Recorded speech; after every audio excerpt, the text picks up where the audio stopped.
1. Le journal de 7h sur Europe 1, Christophe Lamar. Bonjour Christophe. Bonjour Dimitri, bonjour à tous. Ni sirène, ni alarme. Première nuit sans frappe pour les habitants de Beersheva comme dans tout le reste d'Israël. Cette ville mise à l'épreuve par les missiles iraniens. 4 morts hier encore après une ultime frappe, quelques heures avant l'entrée en vigueur du cessez-le-feu. Une trêve bienvenue, mais derrière le soulagement, une inquiétude en forme de regret.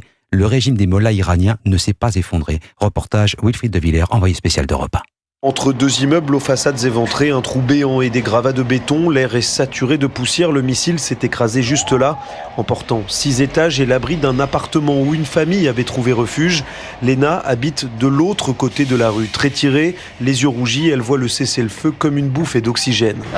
J'ai 2 enfants et j'ai eu la peur de ma vie aujourd'hui, alors ça ne peut plus continuer comme ça. Je veux de la tranquillité, un retour au calme. Je veux cette trêve. Malheureusement, je pense que dans quelques années, on reviendra au même scénario, à moins que le régime iranien ne tombe. Et c'est bien ce que redoutent les habitants du quartier, que Téhéran attaque de nouveau. Une colère noire envahit Dani quand il pense aux victimes des attaques ce mardi. Une famille entière a été massacrée. Les Iraniens tirent sur des zones où vivent des civils. Pour moi, Israël est le seul pays qui ose vraiment se lever contre le régime des mollahs. Mais je pense que le cessez-le-feu est une bonne chose. Enfin, s'il tient. J'ai beaucoup d'espoir car nous voulons tous vivre en paix. Un fragile espoir de paix dans une ville où la menace iranienne plane toujours. Il faudra frapper fort, assène une autre habitante, si Téhéran ne respecte pas le cessez-le-feu. Beersheva, Wilfried de Villers, Europe 1. Cessez-le-feu pour l'instant respecté. L'Iran comme Israël revendiquent chacun la victoire. On crie victoire aussi à la Maison-Blanche, aux États-Unis. Donald Trump persuadé d'avoir totalement anéanti le potentiel nucléaire iranien. Sauf qu'une note du renseignement américain prétend le contraire. Rémi Amalvi, vous êtes le correspondant d'Europe 1 aux États-Unis. Oui, c'est un document confidentiel du Pentagone qui a fuité dans la presse et qui affirme que les frappes américaines n'ont pas pénétré assez profondément pour atteindre l'uranium et les composants vitaux des sites nucléaires de Natanz, Fordo et Ispahan. Pire encore, le document indique que les frappes auraient seulement endommagé les enceintes extérieures des sites et bouché leurs entrées. Le programme nucléaire iranien ne serait ainsi retardé que de quelques mois. Les renseignements indiquent également que les Iraniens ont très certainement déplacé l'uranium en amont des frappes. Évidemment, la réaction de Donald Trump ne s'est pas fait attendre. Cette opération militaire est la plus réussie de l'histoire. Les sites nucléaires iraniens sont complètement détruits. Fake news, CNN, a-t-il écrit sur Truth Social. La chaîne télévisée est en effet la première à avoir rendu l'information publique. La Maison-Blanche, elle, de son côté, confirme l'existence du rapport, mais qualifie la fuite de totalement erronée. Sur Fox News, l'envoyé spécial de Trump au Moyen-Orient, Steve Witkoff, a tenté de sauver les meubles. Il ne fait aucun doute que nos bombes ont totalement détruit la centrifugeuse de Fordo. Ceux qui ont fait fuiter ces documents devront rendre des comptes, a-t-il prévenu. Fox News a également interviewé le directeur de l'Agence internationale de l'énergie atomique, Raphaël Grossi, selon qui il est pour l'instant impossible de savoir où se trouve l'uranium iranien.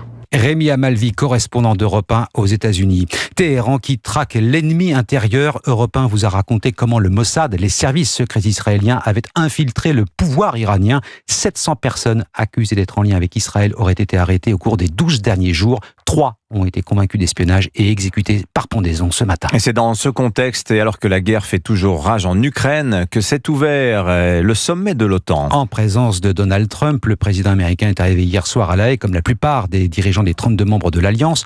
Une question centrale qui est aussi une affaire de sous. Les pays sont-ils prêts à augmenter leur effort budgétaire pour assurer leur défense? Les Américains l'exigent, mais en revanche, ils refusent de partager le commandement. William Molinier. Oui, et ils renforcent même leur position stratégique au sein de l'Alliance, soit en occupant des places au sein du commandement militaire, soit en privilégiant leur base industrielle de défense.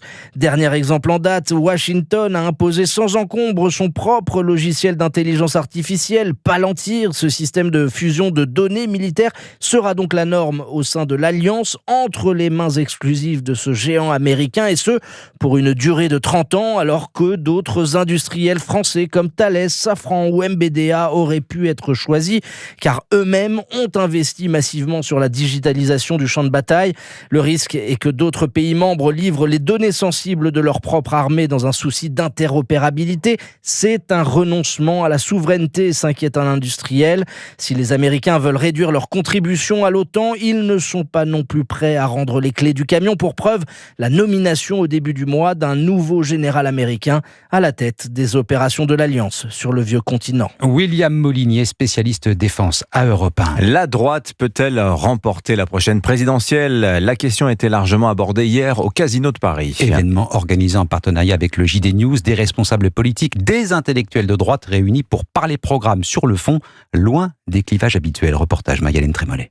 Sous les lumières du Casino de Paris, députés RN, Reconquête ou Républicains se croisent près des tables de dédicaces. Une occasion, selon Jordan Bardella, de proposer son programme de rupture à l'électorat de droite. On n'est plus véritablement dans une démarche de parti, on est en train de construire une alternance politique avec tous les amoureux de la France. Au-delà des sensibilités, l'idée c'est d'appeler tout le monde à faire un bout de chemin ensemble. Un peu plus loin, son allié Éric Ciotti appelle de ses voeux à un rassemblement des partis présents. Cette brèche que j'ai ouverte l'année dernière, naturellement, elle ne se refermera pas. Seule l'union des droites peut nous conduire à la victoire. Même son de cloche du côté de Reconquête, incarné par l'eurodéputée Sarah Knafo. Ce soir, c'est la bonne manière de montrer qu'il y a un bloc de droite, qu'on se reconnaît à droite, et j'espère pour préparer les victoires de demain. Tandis que Marion Maréchal note la présence d'élus LR qui marquent selon elle les prémices d'une coalition possible. Petit à petit, on crante quand même des choses, parce qu'aujourd'hui, il y a quand même une convergence idéologique qui est objectivement majeure. Loin des affrontements dans l'hémicycle, l'ambiance est donc à la confrontation des idées et surtout aux échanges cordiaux sous les applaudissements nourris des quelques 1300 personnes présentes. Un reportage au Casino de Paris, Mayalène Trémollet du service politique d'Europe 1. Et puis un terrible coup de semonce pour le foot français, l'Olympique lyonnais rétrogradé en Ligue 2. Décision de la DNCG, le gendarme financier des clubs professionnels après l'audition de son président. L'américain et multipropriétaire John Textor n'a pas convaincu les experts de la Ligue 1. Lyon en Ligue 2, c'est un séisme pour la ville, ses supporters et la Ligue. Cyril de la Morinerie. Oui, après plus de 3 décennies de présence continue en Ligue 1, le mythique club lyonnais est rétrogradé en Ligue 2. Pourtant, le propriétaire de l'OL, l'américain John Textor, s'était démené pour équilibrer les comptes. Départ d'une centaine de salariés et de nombreux joueurs clés, comme Alexandre Lacazette, mais aussi la pépite Ryan Cherki, vendu à Manchester City il y a quelques jours pour 40 millions d'euros. Mais le gendarme financier n'a pas été convaincu, confirme Vincent Chaudel, économiste du sport. La DNCG a eu plutôt l'impression d'être menée en bateau sur les derniers rendez-vous avec des promesses qui n'ont pas été tenues. Et si on a un doute, eh bien, on maintient une position et c'est visiblement ce que la DNCG a voulu dire à John Textor. En tout cas, Jean-Michel Aulas est sous le choc. Je cite, « Pendant 36 ans, j'ai veillé à ce que jamais une telle situation ne se produise. Je resterai vigilant et attaché à l'avenir de notre club », écrit l'ancien président lyonnais sur le réseau social X. Lyon, qui a terminé 6e de Ligue 1, va faire appel auprès de la Fédération française de football. Une rétrogradation qui pourrait faire un heureux le Stade de Reims, relégué récemment en Ligue 2 et qui pourrait remplacer Lyon dans l'élite du foot français. Cyril de la Morinerie, et la nouvelle de cette rétrogradation tombe au moment où l'on s'apprête à dire une dernière fois adieu à Bernard Lacombe. Oui. Les obsèques de l'une des légendes de l'Olympique lyonnais sont prévues aujourd'hui à Fontaine-sur-Saône, tout près de Lyon. Ouais, mauvaise semaine pour l'Olympique lyonnais. Merci beaucoup Christophe Lamar, c'était votre journée.